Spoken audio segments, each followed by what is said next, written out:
And you know what? Data yang lebih mengejutkannya lagi, jumlah orang yang ikut investasi bodong sama judi online itu hampir 15 juta. Wow. Jadi ini tuh bersaing tuh angkanya. Yeah. Dan itu menunjukkan maksudnya orang tuh mudah banget loh untuk narik mereka actually. Yeah. Kalau kita offer something yang lucrative atau kayak high return gitu-gitu. Yeah. Orang tuh akan sangat mudah masuk ke sebuah tempat yang ya itu menawarkan cuan paling tinggi. Felicia Putri Ciasaka, Investment Storyteller, pemegang sertifikat CFA. Pandemi mengubah segalanya. Saat ini, ia sebagai content creator yang berfokus memberikan edukasi tentang investasi kepada generasi muda. Selain itu, saat ini Felicia mulai mencoba dunia bisnis F&B. Kita ngerasa kayak apa yang kita udah lakuin di social media tuh nggak pernah bisa menjangkau mereka. Karena mereka nih orang-orang daerah yang mungkin you guys wouldn't go there lah. Mungkin mereka juga nggak ada uangnya. Uangnya juga terbatas. Mau hidup aja susah, apalagi untuk investasi gitu kan. Jadi orang-orang ini nggak pernah kita bisa touch di social media. Kita sengaja ke kota-kota second tier city. Jadi target market kita tuh ibu-ibu, guru, dan juga anak muda. Karena menurut kita ini aging of change sih. Halo semua, welcome to Cuan Talks Special Series bersama saya Anderson Sumarli, co-founder dan CEO dari Ajaib Group. Kita akan mengundang dari kalangan selebriti, influencer, edukator, ataupun politisi dan juga businessman. Tujuan kita adalah membuat konten yang bisa menjadi inspirasi dan juga bisa edukatif untuk teman-teman dapat mendengar. Dan tamu spesial saya pertama kali ini adalah Felicia. Hai. Mungkin ini sosok yang sepertinya nggak perlu kita perkenalkan terlalu banyak ya, karena teman-teman yang nonton Cuan Talks pasti juga sudah mengenali. Saya pun juga mungkin udah kenal Felicia, mungkin kita 5-6 tahun terakhir kali ya. Iya, been well ya. Kita lagi pas pertama kali membangun Ajaib tuh, kita kalau cari-cari influencer cuma ada Felicia dan mungkin ada Rian Filbert, terus udah cuman gitu ya, cuman 3, 4, 5 orang ya belakangan itu ya. Iya, bahkan waktu itu kerja sama Ajaib tuh salah satu brand yang paling pertama aku kerja sama lah. Bahkan waktu itu aku masih di kantor gitu. Dan thanks to you guys, maksudnya I have keberanian untuk resign juga. Jadi ya resign aku disponsori Ajaib ya. Okay. Wah, bagus. Oke. Dengan itu mungkin ini kan kalau untuk teman-teman yang sudah tahu Ajaib, sudah tahu Cuan Talks, pasti sudah kenal lah sama Felicia. Tapi mungkin ada teman-teman lain yang belum pernah mendengar, pertama kali dengar, mungkin Felicia bisa sedikit perkenalkan diri. Oke, sure. Thank you ya, Anderson. Salam kenal semuanya, teman-teman Cuan Talks. Panggil aja Feli, ya mungkin kita masih seumuran juga ya, mukanya nggak beda jauh lah ya, Son ya. Tahun ini 29 tahun gitu, dan aku lahirnya di Pontianak, jadi aku sangat mendorong anak-anak dari daerah lah ya, di luar Jawa untuk kita bisa juga loh dengan teknologi, dengan social media, internet sekarang kita bisa bersaing dan compete gitu sama teman-teman di se-Jakarta, se-Indonesia ataupun di luar negeri. Aku memang backgroundnya di finance, kuliah, kerja, sempet juga ngantor 5 tahun di capital market, dan sebelum kemudian menjadi content creator, entrepreneur, dan juga sekarang mulai merambah filantropis ya. Gitu. Jadi memang dari dulu sampai sekarang agak lempeng gitu jalannya, puji Tuhan. Kali umur 29 ya, gue 30. Berarti kita beda 1 tahun nih. Beda setahun ya, iya. Oke, kita seumuran lah, makanya kita bisa nyambung ya kalau ngobrol gitu ya. Iya, benar. Ya. Ini walaupun kita udah kenal cukup lama nih, gue terakhir kali ketemu lu kayaknya 2 tahun yang lalu ya mungkin ya kita. Iya. Atau mungkin lebih kali ya. Jadi banyak yang bisa digosipin hari ini ya, Son ya. Jadi lu lagi sibuk apa nih belakangan ini nih? Oke, sibuk actually banyak banget, dan mostly nggak terkait kerjaan sih. Mungkin aku jarang actually cerita tentang hal ini, tapi sebenarnya gue berencana untuk lanjut sekolah lagi. Oh, oke. Iya, dan awalnya gue nggak berani cerita banyak karena takut jinx gitu kan, Son. Kayak misalnya kalau nggak jadi malu dan lain sebagainya lah ya. Tapi it's getting there, dan ya tahun depan gue bakal ke US. Ke sekolah yang mana itu masih menunggu ya udah spill aja lah ya karena ya jadi sekarang rencananya aim gue pasti yang terutama mau ke Harvard Kennedy. Jadi gue mau sekolah lagi tapi HKS, tapi bukan soal finance, gue mau belajar soal public administration. Memang itu juga sesuatu yang gue udah impi-impikan dari dulu sebenarnya. Jadi finance itu skill set lah, tapi ujung-ujungnya ultimate dreamnya gue ngarahnya mau ke government. Dan gue merasa education adalah path yang paling pas buat gue untuk mulai langkah ke sana gitu. Nah tapi gue baru aja apply selesai tuh kayak minggu lalu. Jadi announcement akan keluar di Maret. Tapi kalau misalnya amit-amit nggak dikasih jalannya ke sana, gue bakal ambil yang Berkeley. Gitu. Kalau Berkeley nanti tujuannya belajarnya sama gitu? Sama, public affairs juga, cuma kayak beda ini aja. Tapi itu udah keterima, LPDP juga udah. Wow, congratulations. Thank you so much. Ya, jarang gue spill di mana-mana. Tapi ya mohon doanya. Jadi, kita doakan. Ya, arahnya ke situ sih. Dan in the meantime sibuk nyiapin ini juga ya. Mau wedding bentar lagi. Jadi a lot of big things happening in my life sih. Jadi kayak ya banyak-banyak berdoa sih gue diberi kekuatan dan ketabahan untuk ini. Ya dan kita juga bareng teman-teman content creator juga kita lagi tahun ini kita mulai bikin yayasan namanya Gerakan Memutus Rantai. Ya itu juga menarik juga sih diceritain. Iya. Itu juga nanti kita mau ngobrolin juga tentang Gerakan Memutus Rantai. Sebenarnya rantai apa yang akan diputuskan. Cuman gue juga mau denger ini tentang aspirasinya dari Feli ini. Gue baru tahu bahwa lu sebenarnya ada juga aspirasi untuk membantu masyarakat Indonesia melalui government dan tata negara kita kira-kira seperti itu tuh sebenarnya udah dari dulu, udah dari pertama kali gue ketemu lu cuman masih belum pernah kita ngobrolin aja atau belakangan ini baru aja? Iya. Lu tau gak sih dulu pas lu kecil tuh lu suka sembarang nyebut mimpi gitu gak sih? Iya. Gue pas SD SMP ya, kayak gue nonton film Ayat-Ayat Cinta nih ya. Gue bilang gue mau sekolah ke Kairo gitu. Wow. Dan gue baru balik dari Kairo. Gitu. Oke, mungkin suatu hari gue akan ke sana ya. Jadi terus juga dulu waktu itu lagi rame apa gitu ya. Gue mau jadi lawyer gitu. Padahal waktu itu Chinese jadi lawyer nih, mohon maaf aja nih kayak aneh banget gitu kan. Jadi gue dari dulu suka nyebut mimpi yang sembarangan. Tergantung gue lagi nonton apa atau waktu itu lagi rame apa gitu. Tapi untungnya orang tua gue tuh nggak pernah yang kayak lo jangan mimpi aneh-aneh deh gitu. Kayak dia ya udah biarin aja lah, nanti juga ganti kali ya mimpinya gitu. Dan mimpi terakhir yang gue sebut adalah ya as wild as gue mau jadi presiden gitu. Dan berarti kan itu masuk ke government gitu, dan itu SMA dan itu mimpi terakhir yang masih relate dan masih kayak bikin gue berapi-api dan semangat ngelakuin sesuatu gitu. Orang suka nanya kayak apa sih alasannya? Jujur ya, gue bisa kasih alasan yang maksudnya bagus gitu lah. Tapi yang benar-benar dari hati gue adalah kalau kita suka atau ngelakuin sesuatu tanpa alasan, kita nggak akan pernah kehilangan alasan atau semangat untuk ngelakuin hal itu kan, karena nggak ada alasannya, nggak ada alasan yang bisa hilang gitu loh. Jadi maksudnya that's what I feel sih about this dream gitu. Ya memang saya rasa juga negara kita tuh perlu ya anak muda seperti kita gitu yang punya aspirasi bukan hanya bisnis atau apa gitu untuk diri sendiri, tapi juga untuk berbakti kepada negara gitu. So I'm very excited for your plans and very supportive of it too. Ada kepikiran melalui Kementerian Keuangan dahulu atau beda industri ini kira-kira? Ya, definitely pasti di bidang keuangan ya. Maksudnya it's good untuk masuk ke satu industri yang baru, tapi gue tetap membawa skill set yang lama gitu, biar maksudnya gue masuk nggak jadi generalis, tapi gue juga mau jadi specialist gitu. Jadi ini ya proses memantaskan diri sih sebenarnya. Semoga nanti ketika udah selesai lebih pantas saya untuk mengabdi berkarir di mungkin Kementerian Keuangan. Oke. Ini juga berhubung nih, gue ada dapat data nih sebelum kita punya podcast.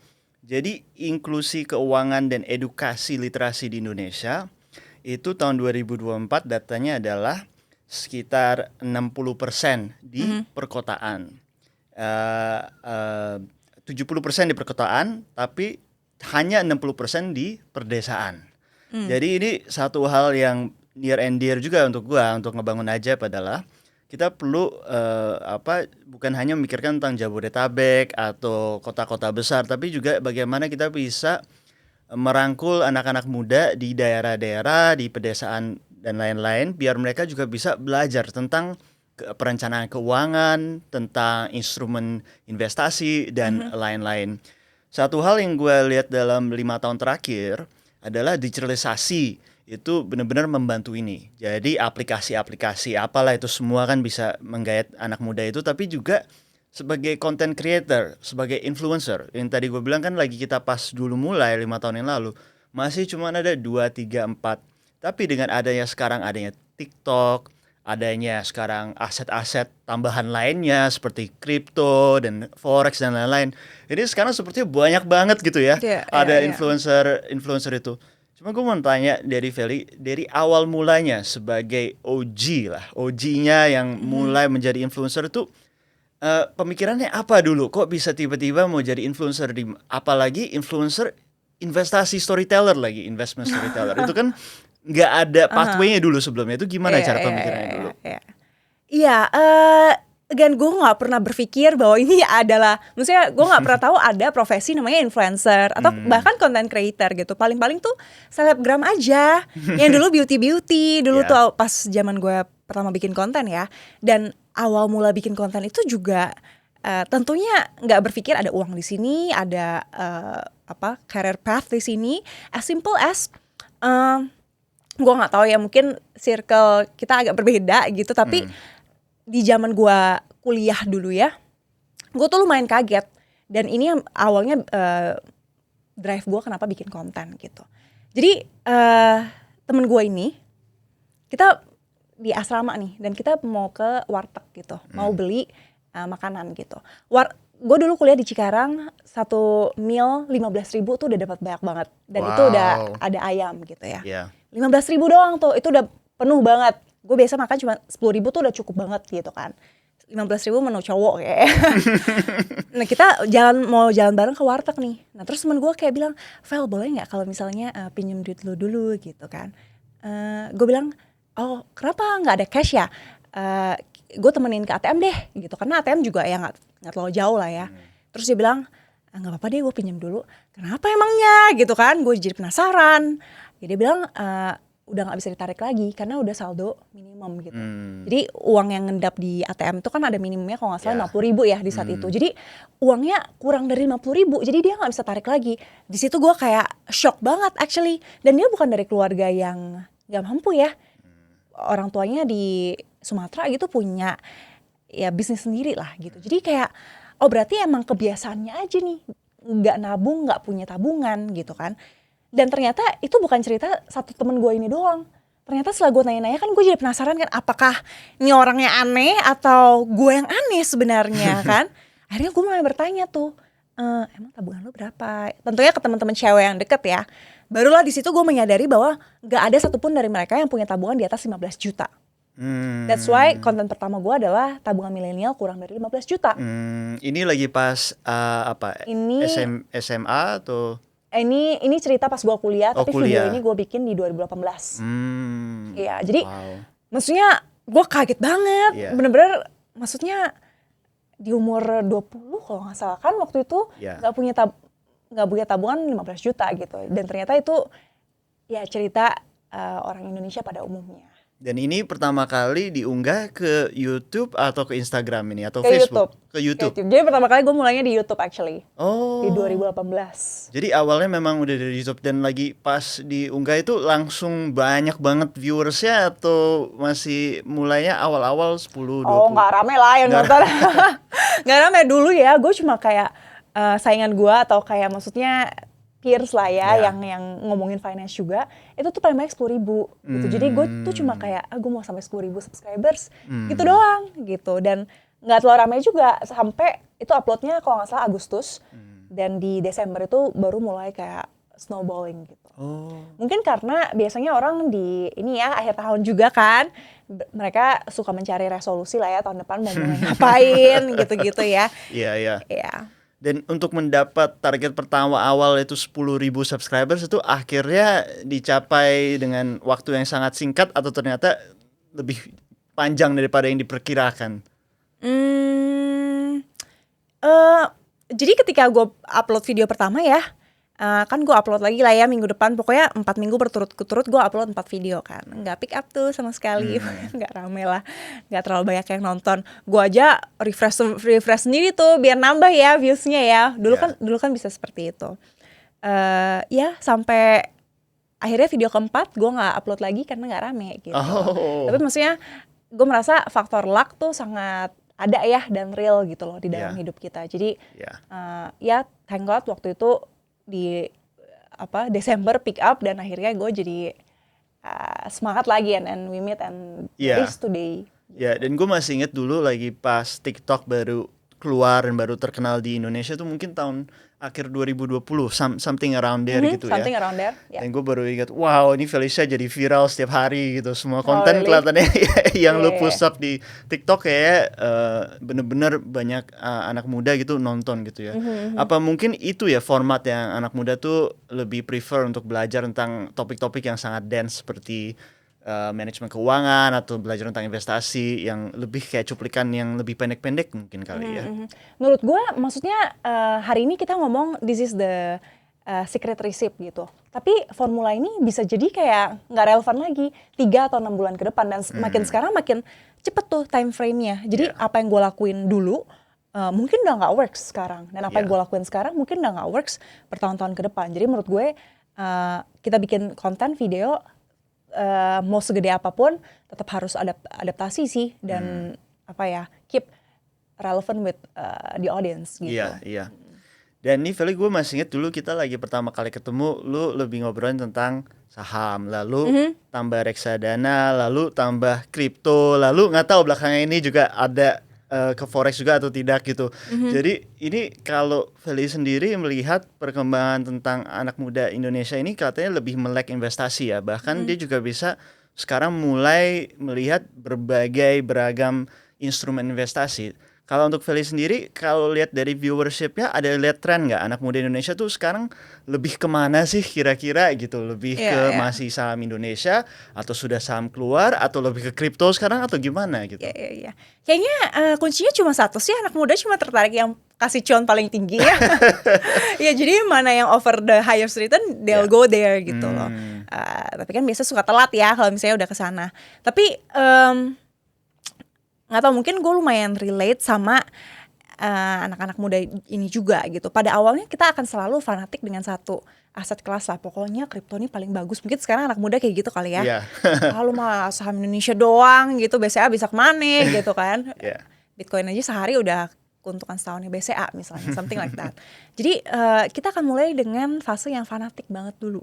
Itu sebelum kemudian kita go through the bearish cycle, marketnya down, dump gitu kan. Baru kita akan mulai cari siklus yang lain gitu. Untuk kemudian menyadari bahwa semua aset kelas tuh ada siklusnya.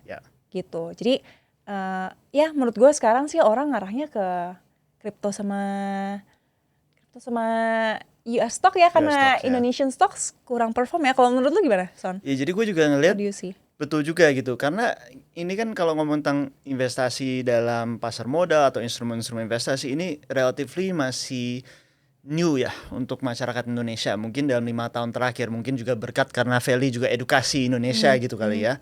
Jadi mereka tuh baru melihat satu cycle terjadi. Jadi udah pernah lihat post pandemi saham-saham naik, lalu saham-saham turun terus sideways. Juga pernah melihat tahun 2021, 2022 kripto naik, terus peak, terus turun, terus benar-benar mati gitu selama beberapa tahun, terus sekarang baru naik lagi. Juga mirip juga dengan US stocks juga sama seperti itu, dan juga instrumen-instrumen lainnya, forex, emas dan lain-lainnya gitu. Jadi ini kayaknya ada siklus untuk kita harus mengajar gitu loh. Mengajar bukan hanya dalam masa-masa yang baik, tapi juga mengajar apa yang terjadi gitu loh. Lagi bear market gitu.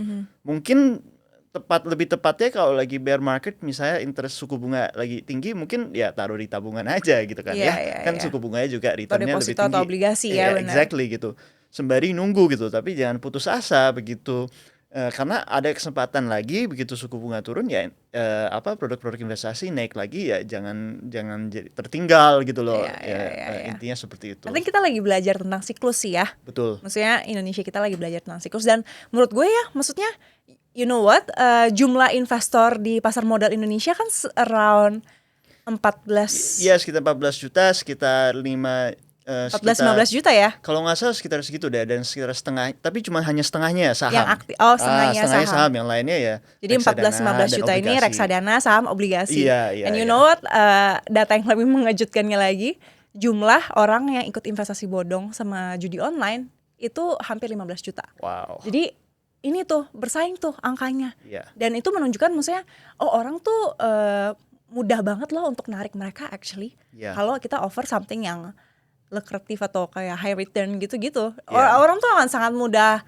masuk ke sebuah tempat yang ya itu menawarkan cuan paling tinggi gitu. Iya, Jadi, sebenarnya itu menjadi satu masalah yang cukup besar ya saya lihat ya, judul gitu kalau di Indonesia. Karena aku lihat juga edukasinya kita harus lebih baik, lebih agresif daripada si pemain bandar-bandar judul. ya. Iya betul loh. Iya, jadi dengan teknologi ini tuh kita actually kayak bersaing gitu loh. Iya. Yang baik-baik dengan caranya, yang jahat-jahat tuh dengan cara yang lebih menarik tuh buat korban-korban ini. Jadi Betul. saya saingan kita bukan hanya maksudnya kompetitor di platform-platform investasi yang legal, tapi yang ilegal ini yang lebih gila sih. Dan karena Feli juga tahu lah kalau di dunia teknologi kan ada namanya retention rate ya. Jadi nasabah customer kita mau pastikan dia dengan kita selama-lamanya gitu ya. Tapi kan kalau dari judul atau yang ilegal ini kan dia nggak peduli gitu loh. Dia cuma narik customer ya 1-2 minggu hilang semua duitnya, ya sudah dia cari orang baru lagi. Dan begitu dia udah selesai dengan Indonesia dia akan pindah ke negara-negara lain gitu kan ya. Jadi ini suatu hal yang saya juga rasa ya kalau kita ngomong tentang teknologi itu ada good and bad-nya ya. Jadi kita harus pastikan kita jangan ketinggalan dengan edukasi yang mereka lakukan juga gitu kan ya. Iya. Nah, kalau dari segi instrumen investasi yang ada, Feli sendiri sekarang lebih entusiastiknya untuk pribadi punya portfolio itu kemana gitu kira-kira? Gede tentunya di paling gede single asset class kripto sih. Kripto. Iya, padahal dulu gue lumayan anti banget tuh sama kripto, tapi iya iya banget. Dulu rame lah, maksudnya, dan waktu itu gue ngomong juga di YouTube gitu. Jadi ada juga tuh orang yang mengingatkan dulu kan lu anti kripto, tapi misalnya dari situ gue banyak belajar sih dengan ngomong di social media seperti itu, jadi ada transparansi publiknya ya, orang jadi tahu dulu lu ngomong apa, jadi belajar untuk lebih hati-hati gitu. Dan maksudnya I don't mind untuk minta maaf juga ya, misalnya karena kita manusia ngelakuin kesalahan gitu kan. Jadi ya dulu gue sempet anti banget sama kripto, tapi sekarang maksudnya kita lihat aja siklusnya condongnya kan ke high risk aset ya, apalagi suku bunga lagi trennya lagi di peak mau turun gitu kan. 45% lah ada di kripto sekarang. Wow. Ya quite big. The second biggest tuh di US stock sih sekarang. Nah, jadi Indonesia stock, reksadana, obligasi agak kecil gitu, mungkin below 30% gitu ya. Karena nyesuaiin dengan siklusnya sih, tapi mungkin nanti akan berubah lagi sesuai dengan siklusnya mana yang menarik. Kalau apa yang merubah pikiran Feli ini yang untuk tentang kripto? Ada momen yang merubah pemikiran atau lebih ke overtime belajar dari teman-teman, belajar dari edukasi sendiri itu gimana? Kenapa dulu gue anti terus sekarang jadi aset terbesarnya kripto gitu ya? Dulu simply karena gue melihat ini nggak bisa dianalisa gitu loh. Maksudnya gue nggak ngerti kenapa harganya naik dan turun gitu kan. Until gue ngobrol gibah lah ya sama teman-teman capital market, dan mereka bilang banyak hal yang di dunia ini bergerak dengan sangat cepat dan kita nggak ngerti gitu. Jadi lihat aja 2 indikator. Dan ini nggak hanya apply ke sektor finance tapi juga banyak sektor. Kalau 2 hal ini masuk ke sektor baru, sektor itu bakal growing. Satu adalah talent. Apakah orang-orang pintar, apakah orang-orang yang punya kapasitas gitu lah, orang-orang muda gitu masuk ke sektor itu. Jadi kalau talentnya masuk ke sana dan uang, money flow tuh masuk ke sana, terutama dari institusi smart money, that sector will grow gitu. Dan gue ngelihat banyak ya orang-orang yang dulu kerjanya di banking, dulu kerjanya di tech, mungkin masuknya ke kripto, ke visi-visi yang berhubungan sama kripto. smart money juga masuk sana. Jadi I think Yeah. it's only time sih. Sebenarnya talent flow itu that's what convinced me dengan crypto sebetulnya. Oh, oke. Yaitu adalah gue lihat banyak banget talenta engineering talent, teknologi talent yang sangat pintar luar biasa. Mereka semua masuk ke crypto dan gue percaya aset crypto tuh pasti semua teknologi itu ada masalahnya, ada good and badnya gitu. Tapi when you have begitu banyak orang pintar yang masuk ke dalam suatu industri, I'm sure they can fix the problem. I'm sure mereka bisa cari solusi gitu ya. Jadi actually that's also the reason why gue sekitar 4 tahun yang lalu jadi very convinced with crypto bahwa as long as ada banyak talenta-talenta yang masuk sini dan talenta global ya, bukan cuma regional tapi global, this will become something that's meaningful lah untuk society lah hopefully gitu. Dan lu ngelihat talent flow itu di 4 tahun yang lalu ya? Iya 4 tahun yang lalu karena gue lihat banyak orang yang wah they were making so much money gitu loh dalam karir mereka gitu. Dan mungkin mirip kayak lu dulu kan lu berkarir terus lu pindah jadi edukator, influencer secara online karena lu lihat ada peluang di sana kan ya. Dan gue lihat banyak engineering talent, teknologi talent yang juga seperti itu yang masuk ke dalam crypto berbodong-bodong dan gue rasa wow. Ini pasti ada sesuatu yang mereka sedang membangun di sini dan ini mungkin awal mulanya mungkin akan sulit perjalanannya karena mungkin belum transparan, belum terlalu transparan dan masih banyak bad actors juga ya kalau lihat token-token kecil yang mereka issue sampai sekarang pun juga banyak token-token kecil yang mereka issue dengan pump fund lah, dengan apalah itu kan jadi meme token. Dan ada banyak market maker juga ya sama lah kayak pasar modal seluruh dunia ada bandar-bandar besar yang ingin pump and dump. Jadi masih ada bad actor. Cuman gue rasa sama seperti perkembangan pasar modal kita, perkembangan komoditas industri kita dan lain-lain itu dengan banyak orang pintar dalam sana, mereka akan buat rule making gitu loh. Mereka akan rule making dan mereka membuat teknologi untuk membantu amankan teknologi baru inilah gitu kira-kira. Kalau menurut lu sekarang kan itu cerita 4 tahun lalu tuh talent flow masuk ke kripto gitu kan. Kalau sekarang lu ngelihat talent flow masuk ke sektor apa? Jadi yang pastinya kan semua orang kan masuk ke AI. Sekarang artificial intelligence. Cuman yang gue 4 tahun yang lalu yang gue lihat talent masuk ke kripto itu lagi pas ada crypto winter banyak juga yang leave industrinya. Jadi yang gue rasa penting itu bukan tentang berapa orang yang masuk, tapi berapa orang yang sungguh-sungguh dalam industri itu, yang benar-benar bukan hanya datang untuk launching token terus pump terus dump terus oke, udah selesai. Tapi orangnya benar-benar percaya dengan teknologi ini, was there during the bear market dan sekarang benefit lagi dengan bull market, tapi juga akan di sana terus-menerus 20-30 tahun ke depan.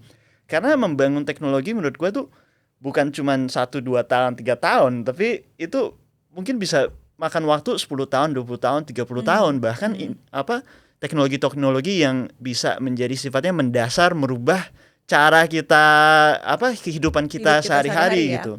Jadi ini let's see gitu loh AI karena one trend yang gua nggak gitu suka adalah gua lihat ada banyak orang yang membangun AI with blockchain. Nah itu kayak gue rasa tuh kayak gimana ya kayak memaksa banget karena ada 2 tren yang sangat hot dan mereka ingin mengejar pendanaan dari VC gitu.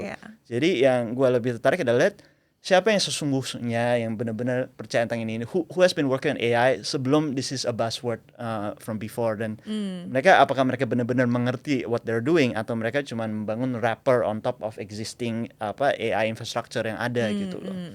Tapi I'm so bullish sih. I think AI ya, tapi we'll see ya. Menurut gue 2 teknologi yang akan merubah kehidupan kita dalam 20-30 tahun ke depan ya AI dan juga blockchain gitu. Jadi bukan kripto tapi blockchain menurut gue karena blockchain akan kemana-mana bukan hanya sebagai instrumen investasi menurut gue. Tapi kita masih belum terlalu ngelihat ya si blockchain dalam real use case di Indonesia lah at least ya. Iya, jadi gue lihat di setiap cycle itu ada hype tersendiri lah. Misalnya cycle sebelumnya ada hype NFT dan play to earn games. Sekarang hype-nya adalah ke mini token. Jadi meme token yang benar-benar mini banget. Karena sekarang baru ada teknologi baru yang membantu gimana ya sebagai underwriting secara digital. Siapapun bisa secara online issue token mereka sendiri. Nah, itu jadi setiap cycle itu akan ada opportunity untuk use case baru dan some use case nggak akan berjalan, some use case akan hit product market fit gitu. Jadi ini mungkin perlu beberapa cycle lagi gitu loh. Mungkin cuma satu kali ini lagi masih belum cukup. Dan tentunya kita kalau lihat perkembangan teknologi di Indonesia, especially application dari teknologi itu mungkin kita bisa lihat dulu negara seperti Brasil, seperti Cina, dan seperti India itu bisa implementasi beberapa tahun sebelum masuk ke Indonesia gitu. Jadi tentunya kalau kita bicara dari pandangan Indonesia, kita lebih baik buat infrastrukturnya aja gitu loh, infrastrukturnya dulu. Nanti application-nya akan datang mungkin 5-10 tahun dari sekarang, mungkin setelah Feli selesai dengan S2 gitu loh. Dia jadi baru datang ke sini gitu, bisa dapat ide dari mana bawa ke sini ya seperti itu gitu. Iya. Jadi kita lihat negara lain application-nya kayak gimana dulu ya, nanti kita tinggal duplicate ya. Iya, karena sekarang I see is more the infrastructure layer gitu. Misalnya data centers itu kan perlu kan untuk AI dimanapun, dan all these infrastructures I think is the opportunity yang ada untuk Indonesia sekarang gitu. Nanti mah kalau sama applications mah kita penduduknya besar banget kan, dan penduduk kita tuh very open to new technology, pasti bisa diabsorb gitu dengan mereka. Jadi it will come later on gitu loh. Oke.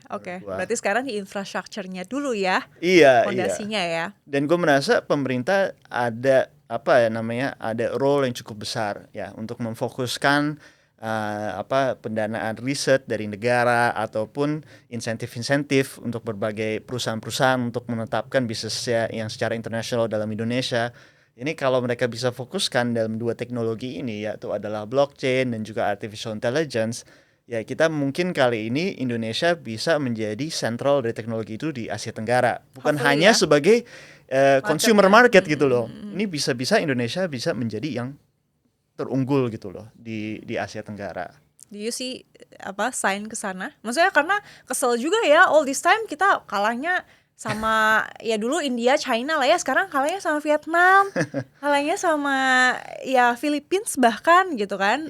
Orang lebih milih investasi ke sana, jadi kayak ya sebenarnya gini, karena Indonesia tuh kita sangat dikaruniakan dengan natural resources. Maka dari itu semua fokus adalah ke natural resources.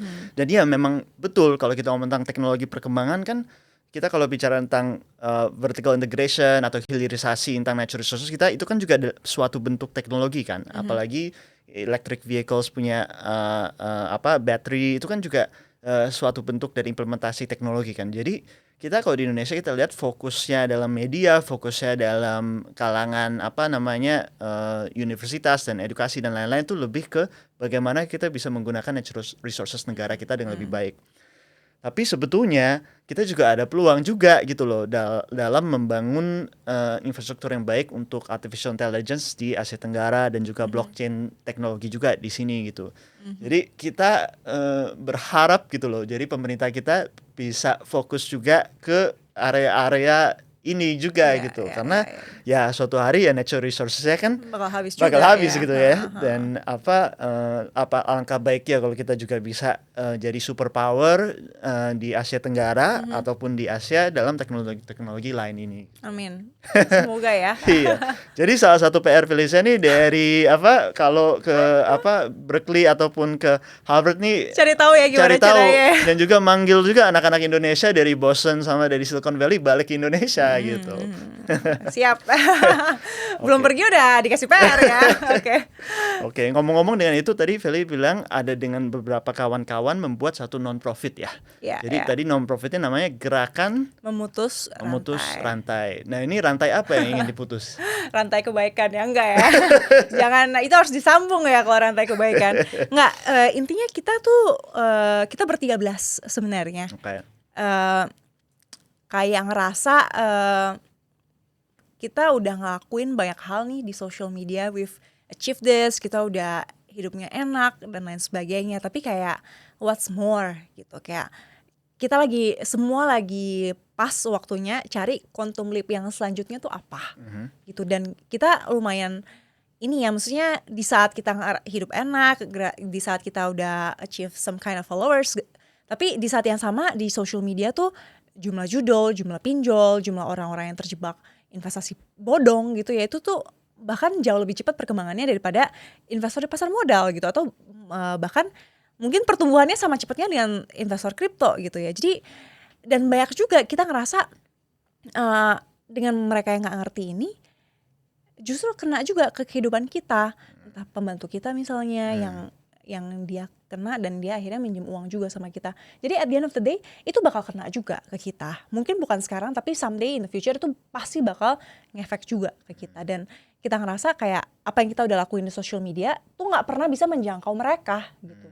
Karena mereka nih orang-orang daerah yang mungkin you guys wouldn't go there lah. Mungkin mereka juga nggak ada uangnya juga terbatas. Mau hidup aja susah apalagi untuk investasi gitu kan. Jadi orang-orang ini nggak pernah kita bisa touch di social media. That's why kita sengaja ke kota-kota second third tier city yang mereka nggak kenal kita gitu. Kalau dia kenal kita berarti agak salah nih pemilihan marketnya ya. Kita sengaja cari yang nggak di social media, tapi kita connect sama komunitas-komunitas lokal. Jadi target market kita tuh ibu-ibu, guru, dan juga anak muda. Karena menurut kita ini three agent of change sih. Guru-guru dan ibu-ibu tuh bisa mengubah keluarga hidup sekarang, sedangkan anak muda itu change in the future. Gitu. Dan kita actually udah pernah ke Cirebon tahun lalu, tapi kita ngerasa kita datang sekali, tapi kok terus udah nggak ada follow up-nya lagi ya.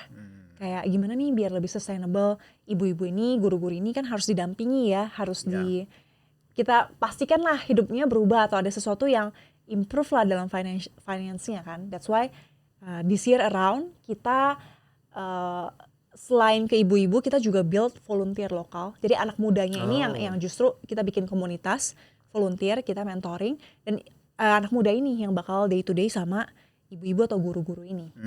Karena kita nggak bisa selalu di sana kan. That's why kita pegang dua aset inilah dan kita ya bikin buku juga karena di situ maksudnya menurut kita buku tuh sesuatu yang tak lekang oleh waktu ya, bisa sampai lecek disebarkan kemanapun dan nggak butuh internet. Ketika di situ internetnya jelek, sinyalnya nggak nyambung, bisa dengan buku gitu dan lebih strong sih presence-nya. Ya, mereka internetnya nggak nyambung tapi masih bisa judul gitu ya. Waduh, ini memang masalah besar ya. Saya rasa ini judul ini mungkin bisa menjadi masalah generasi kita ya, karena Indonesia ini kita median age-nya umur 30. Berarti setengah dari seluruh penduduk kita tuh milenial, Gen Z dan juga anak children gitu loh. Jadi ini kalau kita nggak melakukan edukasi yang tepat, ini bisa menjadi masalah yang sangat besar gitu loh untuk kita sebagai society. Anak mudanya gitu bakal ya. jadi beban gitu ya untuk demografi ke depannya ya. Mestinya kan anak muda kita itu menjadi rising middle class ya, jadi tulang punggung dari pertumbuhan Indonesia ke depannya. Gitu. Jadi sebenarnya Feli, apa yang kita bisa lakukan sebetulnya? Jadi kita ini kalau mau bantu partisipasi dalam gerakan yang Feli lakukan ataupun ingin melakukan kontribusi sendirinya gitu teman-teman dari rumah, apa yang kita bisa lakukan sebetulnya untuk membantu? Atau at least teman-teman yang nonton kan berarti punya akses kan ke internet, ke social media, ke teknologi. Kitanya dulu aja sih yang benar ya. Dan kitanya semoga menjadi contoh buat lingkungan kita. Jadi nggak perlu berharap orang lain berubah atau segala macam sih. Menurut aku siapapun yang nonton at least komit sama dirinya, improve secara finance, secara hidupnya sendiri, at least bisa mencapai kata selesai lah dengan dirinya sendiri. Entah itu lewat financially secure, financial independence. Pokoknya dia selesai dengan dirinya sendiri.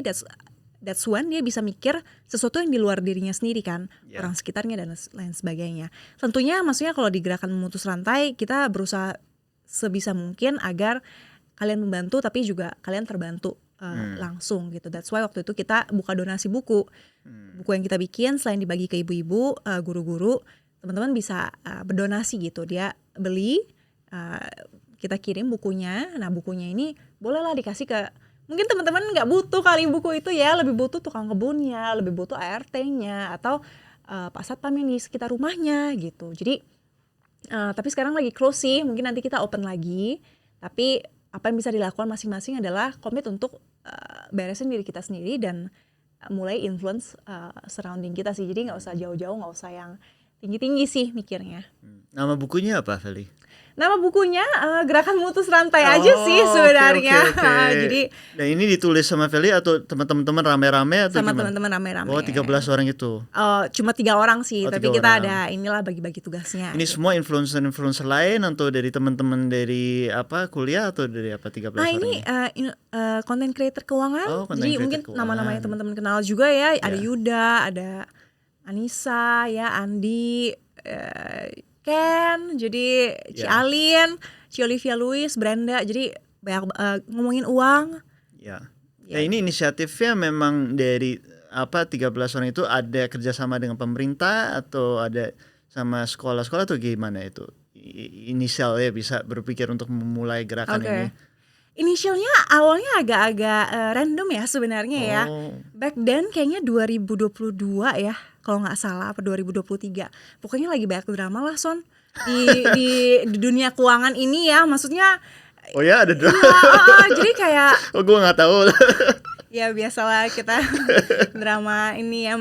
Dan di sosial media juga. Oke, Jadi oke. kayak saling apa kayak nyinggung atau nyindir di sosial media. Jadi kayak vibes-nya nggak enak aja gitu loh.